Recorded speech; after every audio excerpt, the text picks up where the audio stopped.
Hello students, आज हम BA part 1 के भूगोल के पेपर 1 भौतिक भूगोल का अध्ययन करेंगे।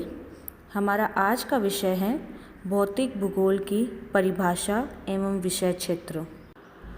स्टूडेंट्स, भौतिक भूगोल को समझने से पहले हमारे लिए आवश्यक हो जाता है कि हम समझें कि आखिर भूगोल ज्योग्राफी है क्या। ज्योग्राफी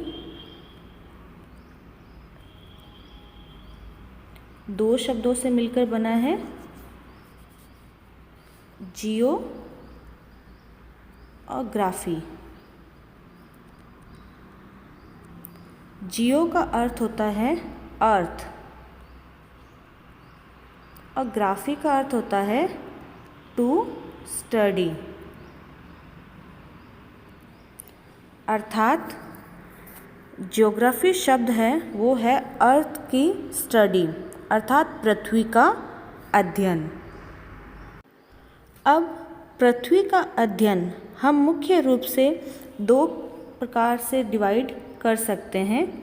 पहला हमारी भूगोल की शाखा होती है भौतिक भूगोल तथा दूसरी भूगोल की हमारी शाखा होती है मानव भूगोल। भौतिक भूगोल वह शाखा है जिसमें हम पृथ्वी के जो भौतिक कारक है उनका अध्ययन करते हैं। वास्तव में इसमें पृथ्वी तल पर पाए जाने वाले भौतिक तत्वों का क्षेत्रीय विभिन्नता के संबंध में व्यवस्थित एवं वैज्ञानिक अध्ययन किया जाता है। वहीं यदि मानव भूगोल की बात की जाए तो इसका केंद्र बिंदु मानव होता है। इसमें मानव से संबंधित सभी गतिविधियों का अध्ययन हम करते हैं।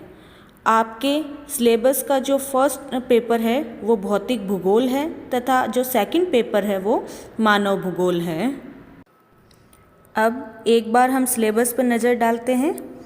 आपके विश्वविद्यालय के बीए पार्ट फर्स्ट का जो भूगोल का पेपर 1 है वो भौतिक भूगोल है। इसमें जो आपकी यूनिट 1 है उसका पहला टॉपिक है definition and scope of physical geography अर्थात भौतिक भूगोल की परिभाषा एवं उसका विषय क्षेत्र, जो हमारा आज का अध्ययन बिंदु है। इसके अलावा यूनिट 1 में आप पृथ्वी की उत्पत्ति, पृथ्वी की आंतरिक संरचना, महाद्वीप व महासागर कैसे बने, पर्वत निर्माण कैसे हुआ, इनके बारे में जानकारी प्राप्त करेंगे। आपकी जो दूसरी यूनिट है उसमें आप समस्थिति, विभिन्न प्रकार के वलन, भ्रंशन, अपर्दन, अपक्षय, विभिन्न प्रकार के अपवाह तंत्र, अपर्दन चक्र, विभिन्न प्रकार के स्थलाकृतियों का अध्ययन करेंगे। यूनिट 3 आपके जलवायु विज्ञान से संबंधित है। इस शाखा में आप लोग वायुमंडल के संगठन एवं संरचना, वायुमंडलीय तापमान, वायुमंडलीय दबाव, पवन, जेट स्ट्रीम्स इत्यादि का अध्ययन करेंगे। आपकी यूनिट 4 है वो भी जलवायु विज्ञान से ही संबंधित है। इसमें आप वायु राशियाँ, वाताग्र, चक्रवात, प्रतिचक्रवात, कोपेन की जलवायु वर्गीकरण का अध्ययन करेंगे। और आपके सिलेबस की लास्ट यूनिट है उसमें आप समुद्र विज्ञान शाखा का अध्ययन करेंगे। समुद्र विज्ञान में आप महासागरीय नितल के विभिन्न उच्चावचों का अध्ययन करेंगे। आप महासागरीय जल के तापमान, लवणता, महासागरीय जल धाराएँ, ज्वार भाटा एवं प्रवाल भित्ति का अध्ययन करेंगे। आज हम अपने पहले टॉपिक भौतिक भूगोल की परिभाषा एवं विषय क्षेत्र का अध्ययन करेंगे। जैसा कि मैंने आपको पहले ही बताया कि भौतिक भूगोल मुख्य रूप से पृथ्वी तल पर पाए जाने वाले भौतिक तत्व जैसे तापमान, वायुदाब, वर्षा, जो भी भौतिक तत्व है इन सब का अध्ययन है। इस शाखा के अंदर हम विभिन्न जो इसकी उप शाखाएँ हैं उनका भी अध्ययन करेंगे। लेकिन उससे पहले हम ये देखते हैं कि भौतिक भूगोल के विभिन्न विद्वानों ने क्या क्या परिभाषाएं दी है। आपके एग्ज़ाम के अंदर शॉर्ट क्वेश्चंस में भी भौतिक भूगोल की परिभाषा पूछ ली जाती है और जब डिस्क्रिप्टिव टाइप के क्वेश्चंस आते हैं उसमें एक बड़ा प्रश्न बन जाता है कि भौतिक भूगोल की परिभाषा एवं विषय क्षेत्र का अध्ययन कीजिए या उनके बारे में एक लेख लिखिए। तब आपको भौतिक भूगोल की एक आपको सामान्य परिभाषा बतानी है और 3-4 विभिन्न विद्वानों के अनुसार भी आप परिभाषा बता सकते हैं। यहाँ पे मैंने कुछ परिभाषाओं को बताया है, आप इनमें से कोई भी 3-4 परिभाषा याद कर सकते हैं। जैसे स्ट्रॉलर कहते हैं कि भौतिक भूगोल वह विज्ञान है जिसमें भू सतह पर पर्यावरणीय परिवर्तनों का अध्ययन भूविज्ञान के आधारभूत सिद्धांतों के संदर्भ में किया जाता है। वही बात है जो मैंने आपको पहले परिभाषा में बताई थी, बस उन्होंने अपने शब्दों में उसको अलग तरीके से बताया है। इसके अलावा होम्स कहते हैं कि भौतिक भूगोल भौतिक वातावरण का अध्ययन है जो पृथ्वी तल पर उच्चावचन, समुद्र तथा वायु के विविध रूपों का विश्लेषण करते हैं। आप कोई भी 3-4 परिभाषा जो मैंने दे रखी है उनमें से आप कोई भी 3-4 परिभाषा याद कर सकते हैं। अब हम बात करते हैं भौतिक भूगोल के विषय क्षेत्र की। भौतिक भूगोल का विषय क्षेत्र पर्याप्त बड़ा है। इसमें भौतिक पर्यावरण के क्रमबद्ध अध्ययन के साथ साथ भौतिक पर्यावरण तथा मानव के मध्य पारस्परिक क्रियाओं का भी अध्ययन किया जाने लगा है। पिछले कुछ दशकों में भौतिक भूगोल के कलेवर, विषय वस्तु तथा अध्ययन प्रणाली में कुछ कारणों से काफ़ी आमूलचूल परिवर्तन हुए हैं। जैसे भौतिक भूगोल को मानव कल्याण के लिए अधिकाधिक सार्थक बनाने की चाह और मानव भूगोल को इससे अधिकाधिक संबंधित करके भूगोल के बिखरते रूप को पुनः संवारने के प्रयास। आज के समय में हम सबका प्राकृतिक प्रकोप के प्रति भी अधिकाधिक झुकाव देखने को मिल रहा है। हम जानना चाहते हैं कि प्राकृतिक प्रकोप किन कारणों से आए हैं, क्या हम इन्हें आने से पहले रोक सकते हैं, यदि ये आते हैं तो हम क्या बचाव के उपाय कर सकते हैं। तो इनके प्रति अत्यधिक झुकाव और मानव द्वारा भौतिक पर्यावरण में परिवर्तन के कुप्रभाव और उनसे जनित पर्यावरणीय समस्याओं का मूल्यांकन और निवारण पर ध्यान देना, ये भी भौतिक भूगोल के विषय क्षेत्र में शामिल होने लगा है। साथ ही विभिन्न प्रक्रमों की क्रियाविधि, मापन और गणितीय विश्लेषण पर भी विशेष बल दिया जाने लगा है। इसके साथ साथ भौतिक भूगोल के कुछ विशिष्ट पहलुओं जैसे पारिस्थितिकी, जल विज्ञान, प्लेट टेक्टोनिक आदि के अध्ययन की ओर भी काफ़ी अधिक झुकाव भौतिक भूगोल के विषय क्षेत्र को काफ़ी विस्तृत बना रहा है। तो हम कह सकते हैं कि आज के समय में भौतिक भूगोल के अध्ययन के अंतर्गत स्थलमंडल, जलमंडल, वायुमंडल तथा जीवमंडल के क्रमबद्ध अध्ययन तथा इनके मध्य पारस्परिक क्रियाओं एवं अंतर संबंधों के अध्ययन को सम्मिलित किया जाता है। यदि हम मोटे मोटे रूप में देखें तो भौतिक भूगोल के अंदर जो नीचे दिखाए गए विषय हैं वो प्रमुख है। जैसे इसका सबसे पहला जो विषय है वो है भौतिक परिस्थितियों का अध्ययन। हम सब जानते हैं कि भौतिक पर्यावरण परिवर्तनशील है। इस परिवर्तनशीलता के समायोजन से ही विभिन्न भौतिक परिस्थितियों की उत्पत्ति होती है और यही कारण है कि भौतिक तत्व एवं प्रक्रमों में साधारण अंतर ही भौतिक परिस्थितियों में बहुत ज़्यादा भिन्नता उत्पन्न कर देता है। अतः हम जानते हैं कि भौतिक भूगोल के अंदर भौतिक तत्वों के गुण, उनके स्वरूप, इन सब का अध्ययन करना काफ़ी महत्वपूर्ण होता है। और समय समय के अनुसार ये जो परिवर्तित होती हुई भौतिक परिस्थितियां हैं, ये मानव जीवन को बहुत अधिक प्रभावित करती है। जहाँ जैसी भौतिक परिस्थितियां होती हैं वहाँ मानव को उसके अनुरूप ही अपने जीवन में परिवर्तन लाना आवश्यक हो जाता है।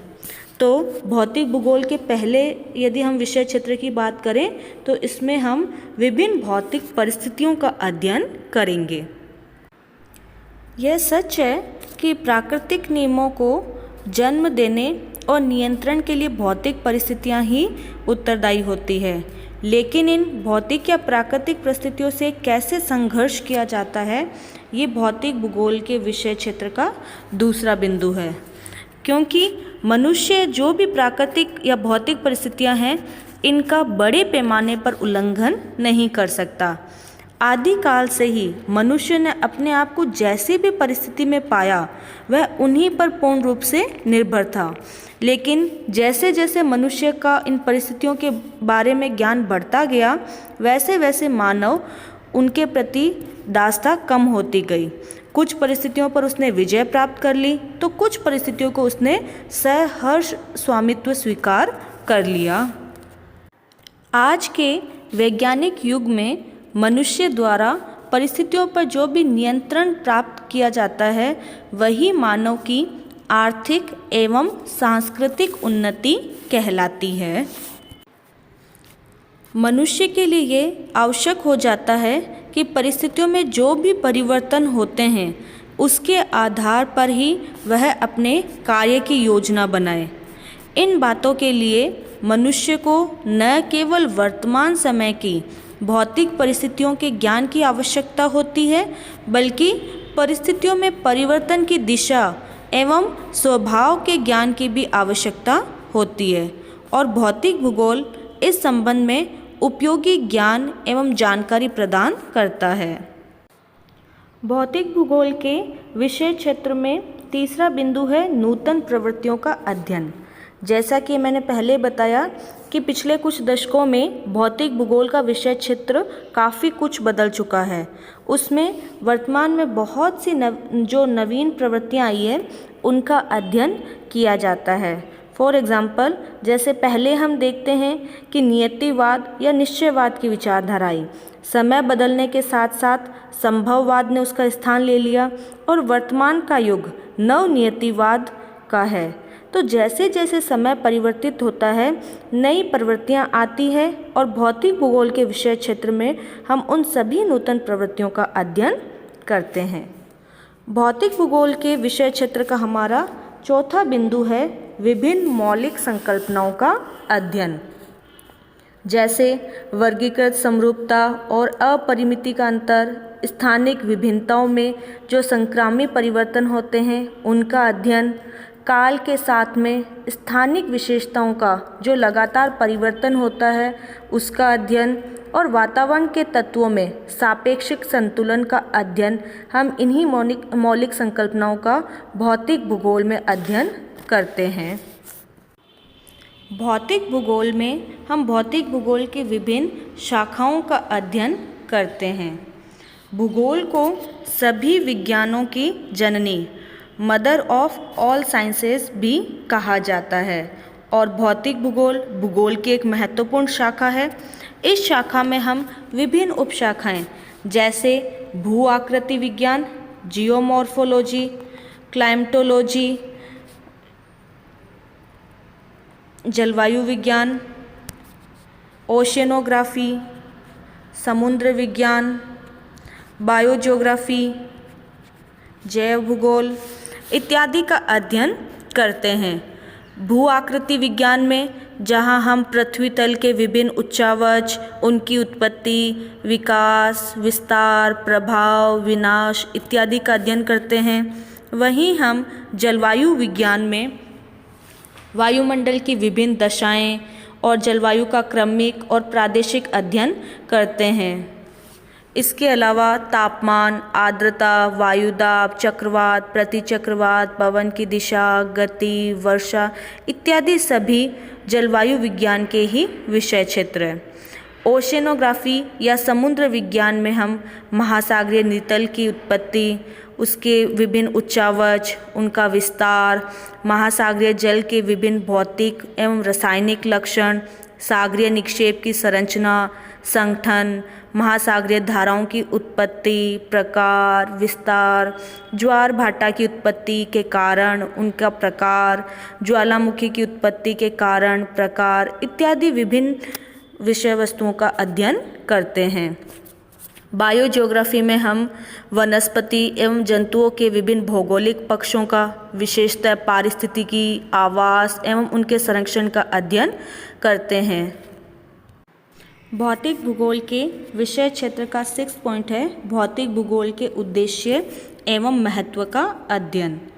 भौतिक भूगोल के उद्देश्य की यदि हम बात करें तो भौतिक भूगोल भूगोल के एक प्रधान शाखा होने के कारण भूगोल के जो भी अध्येता है उनके लिए एक आवश्यक ज्ञान का भंडार है। यह प्रादेशिक, आर्थिक, सांस्कृतिक एवं ऐतिहासिक भूगोल के अध्ययन हेतु आवश्यक पृष्ठभूमि का निर्माण भी करती है। अतः भौतिक भूगोल में हम विभिन्न बिंदु जैसे कि तापमान में परिवर्तन, मौसम, ऋतु में परिवर्तन, दिन रात का घटना बढ़ना, मानचित्रों का निर्माण इत्यादि, मानचित्रों के अंदर जो वायुदाब, तापमान, आकाश का मेघावरण वगैरह, ये जो भी घटनाएं हैं ये सब हम भौतिक भूगोल में पढ़ते हैं। और ये हमारे, इसका यदि हम महत्व की बात करें तो हमारे प्रतिदिन के अंदर इन घटनाओं का कुछ न कुछ महत्व अवश्य ही होता है। भौतिक भूगोल का अन्य विषयों के साथ भी संबंध है, जैसे गणित, भू विज्ञान, मृदा विज्ञान, केमिस्ट्री, फिजिक्स, खगोल विज्ञान इत्यादि के साथ में। या फिर हम यदि सामाजिक विज्ञान के विषय की बात करें तो राजनीतिक भूगोल, मानचित्र कला इत्यादि। कहीं न कहीं ऐतिहासिक भूगोल या भौगोलिक चिंतन है वो इतिहास से संबंधित है। भूगोल की शाखा आर्थिक भूगोल, अर्थशास्त्र से संबंधित है। तो इस प्रकार से यदि हम देखें तो भौतिक भूगोल का कुछ न कुछ अन्य साइंस की शाखाओं से या अन्य सोशल साइंस की शाखाओं से संबंध होता है। जैसे यदि हम देखें कि कुछ न कुछ इसमें भौतिक भूगोल में फिजिक्स के सिद्धांत भी लगते हैं। कहीं न कहीं आप जैसे सियाल, सीमा इत्यादि यदि ये तत्वों का अध्ययन करेंगे तो हम बात करेंगे कि ये सब क्या है, रासायनिक तत्व ही है। तो इस प्रकार ये कुछ न कुछ साइंस और सोशल साइंस से संबंधित शाखा है। भौतिक भूगोल मानव के अधिवास निर्माण, परिवहन, भूमि उपयोग, खनन, संसाधनों की खोज, पर्यावरणीय आपदा इत्यादि दशाओं को नियंत्रित करती है और उनके बारे में पर्याप्त ज्ञान प्रदान करती है। अतः यह शाखा मानवीय क्रियाकलापों पर प्रभावों का अध्ययन भी करती है। साथ ही भौतिक भूगोल के विषय क्षेत्र में पृथ्वी के भूगर्भिक इतिहास का भी अध्ययन किया जाता है। हमारी पृथ्वी कब बनी, पृथ्वी की आयु क्या है, इसका जीवन इतिहास क्या है, इन सब प्रश्नों का अध्ययन भी हम इसी शाखा में करते हैं। साथ ही भौतिक भूगोल में भूगर्भ की संरचना के प्रमाण जैसे तापमान, दबाव, घनत्व इत्यादि और उनके आधार पर भूगर्भ की परतों की संरचना एवं संगठन का अध्ययन भी किया जाता है।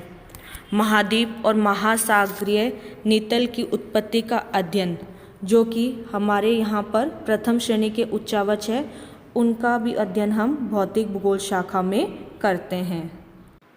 भौतिक भूगोल में हम विभिन्न भू आकृतिक प्रक्रम जैसे भूमिगत जल, सागरीय लहर, प्रवाहित जल, पवन, हिमानी इत्यादि के द्वारा निर्मित विभिन्न स्थलाकृतियों का अध्ययन करते हैं। विद्यार्थियों, इस प्रकार उपयुक्त विवरण से स्पष्ट है कि हमारे भौतिक भूगोल का विषय क्षेत्र प्रारंभ से लेकर अब तक लगातार बदलता रहा है।